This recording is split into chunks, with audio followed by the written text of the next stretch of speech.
We've spoke a lot this week about the paraphysiological space. That's where the adjustment lies. That's where the most healing happens. That's where the most stimulation occurs. But what about the active and the passive range of motion that we have to work through to get there? Well, why do you believe we do stretching and strengthening at our office?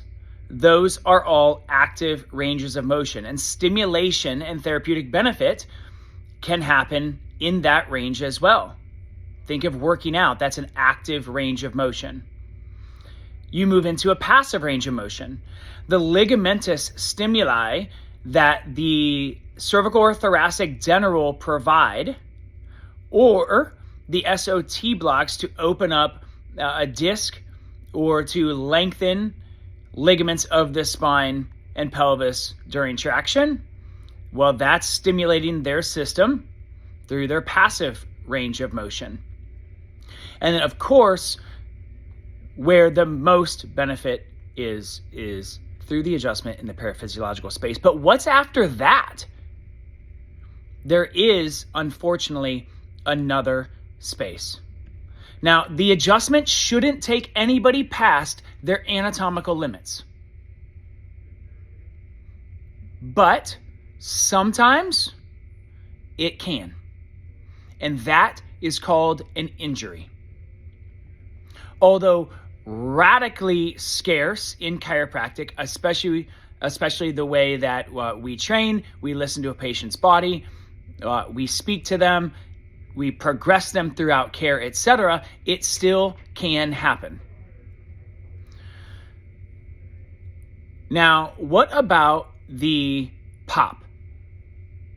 What about the cavitation? Very often, a cavitation does signify that a joint has all of its available range of motion in the direction of that adjustment. That's not the end-all be-all. You can still reach a paraphysiological space without having a joint cavitation, but most often, that cavitation is a sign that you are there.